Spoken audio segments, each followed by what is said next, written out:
നമ്മുടെ മലയാളം സിനിമ ഇൻഡസ്ട്രിയിൽ ഏറ്റവും കൂടുതൽ വിമർശനം നേരിടുന്ന നടൻ മോഹൻലാൽ ആണെന്ന് തന്നെ പറയാം. പല രീതിയിലുള്ള വിമർശനങ്ങൾ അദ്ദേഹത്തിന് പണ്ട് മുതലേ നേരിടാറുണ്ട്. പരാജയമായാലും വിജയമായാലും ബോഡി ഷേമിംഗ് ആയാലും അങ്ങനെ വലിയൊരു നിര തന്നെയുണ്ട് അദ്ദേഹത്തിനെതിരെ വിമർശനം ഉന്നയിക്കുന്ന പലരും പല കോണുകളിൽ നിന്നും. ഈ വിമർശനങ്ങളെയൊക്കെ വിമർശിച്ചുകൊണ്ട് നിരവധി പേരാണ് സോഷ്യൽ മീഡിയകളിൽ എത്താറുള്ളതും. നമ്മളും പല കാര്യങ്ങളും നേരത്തെ തന്നെ പറഞ്ഞിട്ടുമുണ്ട്. ഈ അടുത്തിടയ്ക്ക് മോഹൻലാൽ ഏറ്റവും വലിയ വിജയം നേടി വിജയക്കൊടി പാറിച്ചു നിൽക്കുകയാണ്. അപ്പോഴാണ് വേറെ ചില വിമർശനങ്ങൾ അദ്ദേഹത്തെ തേടി എത്തുന്നതും. എന്നിരുന്നാലും നല്ല വിഷയങ്ങളൊന്നും ഈ വിമർശിക്കുന്ന പ്രേക്ഷകരൊന്നും കേൾക്കുന്നില്ല എന്നതാണ്. ഈ അടുത്തിടയ്ക്ക് കണ്ണപ്പ എന്ന സിനിമയുമായി ബന്ധപ്പെട്ട് ചില വിമർശനങ്ങൾ അദ്ദേഹത്തിനെതിരെ ഉയർന്നിരുന്നു. അതിനെക്കുറിച്ച് തന്നെയാണ് ഇപ്പോൾ പല പ്രേക്ഷകരും സംസാരിക്കുന്നത്. കണ്ണപ്പയുടെ പ്രമോഷന് വന്നപ്പോൾ നായകൻ വിഷ്ണു മഞ്ജു ലാലേട്ടനെ നല്ലവണ്ണം പൊക്കിയടിച്ച് എന്ന് ചില കമന്റുകൾ പലയിടത്തായി കണ്ടിരുന്നു. അവരോടായി ചിലത് പറയേണ്ടതായി തോന്നുകയാണ്. യാദൃശികമായി വിഷ്ണുവിന്റെ ഒരു ഇന്റർവ്യൂ കണ്ടിരുന്നു. അതിൽ അയാൾക്ക് കിട്ടിയ ഒരു അനുഭവമാണ് പറഞ്ഞിട്ടുള്ളത്. തന്റെ വീട്ടിലെ ഏതോ ഫംഗ്ഷന് വന്ന ചിരഞ്ജീവി, ശത്രുഘ്ൻ സിൻഹ, മോഹൻലാൽ, പിന്നെ തന്റെ അച്ഛൻ മോഹൻ ബാബു എന്നിവർ ഒരുമിച്ചിരുന്ന് സംസാരിക്കുകയാണ്. അന്നേരം ലാൽ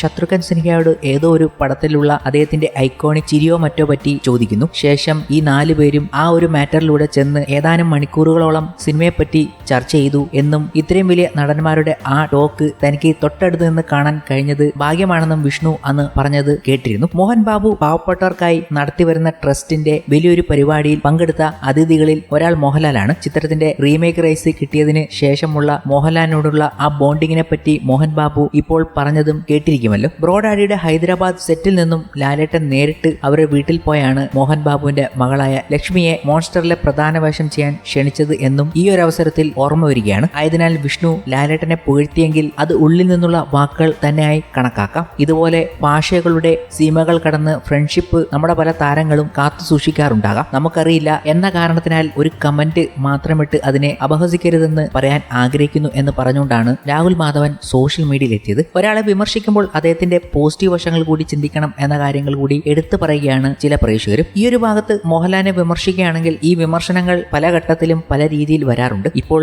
വേറൊരു നായകനിലേക്ക് വലിയൊരു വിമർശനവുമായി എത്തിയിരിക്കുകയാണ് വലിയൊരു പ്രേക്ഷക കൂട്ടം. അതും ഒന്നും അറിയാതെയാണ് ഈ വിമർശിക്കുന്നത് എന്നുകൂടി പറയേണ്ടതുണ്ട്. ഒരു വശം മാത്രമേ അവർ ചിന്തിക്കുന്നുള്ളൂ. ഈ കാര്യത്തെക്കുറിച്ചാണ് പ്രേക്ഷകർ കഴിഞ്ഞ ദിവസങ്ങളിൽ വലിയ രീതിയിൽ സംസാരിച്ചതും. അതിനെക്കുറിച്ചും ഈ അവസരത്തിൽ പറയാം. പറഞ്ഞു വരുന്നത് നസ്ലൻ എന്ന നമ്മുടെ ഇൻഡസ്ട്രിയിലെ ഏറ്റവും പുതിയ താരോദ്യത്തെക്കുറിച്ചാണ്. വന്ന വഴി മറന്ന നസ്ലൻ എന്നായിരുന്നു കുറച്ചു ദിവസമായി സോഷ്യൽ മീഡിയയിൽ കറങ്ങി നടന്ന നസ്ലനെ കുറിച്ചുള്ള ഏറ്റവും വലിയ വിമർശനം. സിനിമാ മേഖലയിൽ ചുരുക്കം ചിലർക്ക് മാത്രം അറിയാവുന്ന ഒരു രഹസ്യമാണ് വിഷയം. പ്രേമലു 2ന്റെ സ്ക്രിപ്റ്റ് ഡിസ്കഷൻ ഗിരീഷ് ഏടിയും ദിലീഷ് പോത്തനും നസ്ലനുമായി സ്ക്രിപ്റ്റ് ഡിസ്കഷൻ ചെയ്യാൻ കാത്തിരിക്കുകയാണ്. നസ്ലൻ എത്തിയിട്ടില്ല. പറഞ്ഞ സമയം കഴിഞ്ഞു. വിളിച്ചു നോക്കുന്നു, കിട്ടുന്നില്ല. മാനേജറെ വിളിക്കുന്നു. ഒരു കോളേജ് പ്രോഗ്രാം ഉണ്ടായിരുന്നു, അത് കഴിഞ്ഞ് അങ്ങോട്ട് വരുന്നുണ്ട് എന്ന് മറുപടി. നസ്ലൻ എവിടെ എന്നായി രണ്ടുപേരുടെയും ആദി. ഒടുവിൽ മറ്റൊരു പരിപാടി ഉണ്ടായതിനാൽ ദിലീഷ് പോത്തൻ മടങ്ങിയാണ് എന്ന് പറഞ്ഞ് നസ്ലനുമായി അല്ലാതെ സംസാരിക്കാം എന്ന് പറഞ്ഞ് അദ്ദേഹം ഇറങ്ങി. 10 മിനിറ്റ് കഴിഞ്ഞപ്പോൾ നസ്ലാൻ എത്തി. ഗിരീഷ് അത്ര നല്ല മൂഡിൽ ആയിരുന്നില്ല. നസ്ലാൻ വന്ന വഴി മറക്കരുത്, അദ്ദേഹം അല്പം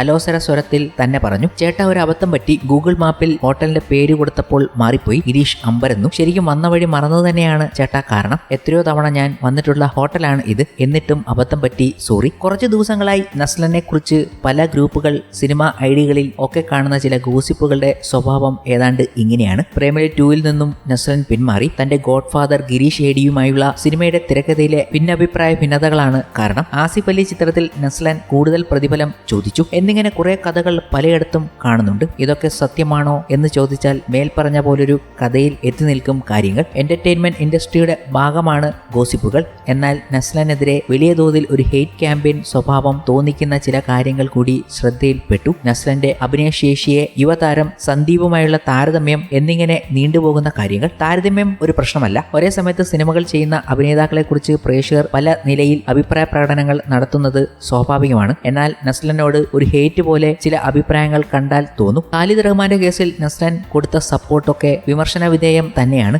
എങ്കിലും ഇപ്പോൾ ഉണ്ടാകുന്ന സീരിയസ് ഗോസിപ്പിംഗ് ശരിയായ പ്രവണതയായി തോന്നിയില്ല. എന്റർടൈൻമെന്റ് ഇൻഡസ്ട്രിയുടെ ഭാഗമായ ഗോസിപ്പുകളെ അതിന്റെ ഭീകരമായ നിലയിൽ മനസ്സിലാക്കാൻ നസ്ലന് കഴിയും എന്നതാണ് ഇതുകൊണ്ടുള്ള ഗുണം. തന്നെക്കുറിച്ച് പരന്ന പലതരം ഗോസിപ്പുകളെ കുറിച്ച് ലാലേട്ടൻ പറഞ്ഞ കാര്യം ഓർമ്മ വന്നു. 3000 സ്ത്രീകളുമായി കിടക്ക പങ്കിട്ട കഥ ഒരു മാധ്യമപ്രവർത്തകൻ ചോദിച്ച നേരെ ചൊവ്വെ ഇന്റർവ്യൂവിൽ ആയിരുന്നു അത്. താൻ മരിച്ചു എന്ന വാർത്ത പോലും പലപ്പോഴും വന്നു എന്ന് അദ്ദേഹം ഓർത്തു പറയുന്നു. തനിക്ക് എയ്ഡ്സ് ആണ് എന്നത് വേറൊരു കഥ. തന്റെ ഭാര്യയിൽ അല്ലാതെ വേറെയും കുഞ്ഞുങ്ങളുണ്ട് എന്ന കഥ. പിന്നെ ഇന്നും തലമുറ കൈമാറി വരുന്ന സഹപ്രവർത്തകരെ കുറിച്ച് ചേർത്തുള്ള കഥകൾ. ഇത്തരം ഹെയ്റ്റ് ഗോസിപ്പ് പ്രവണതകളെയൊക്കെ മറികടക്കാൻ നസ്ലന് കഴിയട്ടെ. നസ്ലൻ, സന്ദീപ്, പ്രദീപ് സന്ദീപ്, മാത്യു അങ്ങനെയുള്ള യുവാക്കൾ വളർന്നു വരട്ടെ. സ്വന്തം അഭിനയശേഷി വികസിപ്പിച്ച് സ്വയം മാറി അവരൊക്കെ മികച്ച അഭിനേതാക്കളും ആകട്ടെ. കൂടുതൽ യുവാക്കൾ സിനിമയിൽ വന്ന് വിലപിടിപ്പുള്ള താരങ്ങൾ ആകട്ടെ. എങ്കിലേ ഈ വ്യവസായം എന്ന നിലയിൽ മലയാള സിനിമ വളരും എന്നുകൂടി ഈ അവസരത്തിൽ നസ്ലിനെതിരെ വന്ന വലിയ വിമർശനങ്ങൾക്ക് മറുപടിയുമായി പ്രേക്ഷകർ എത്തുകയാണ്. സജിത് MS പറഞ്ഞ വാക്കുകളായിരുന്നു ഏറ്റവും കൂടുതൽ ശ്രദ്ധ നേടിയതും.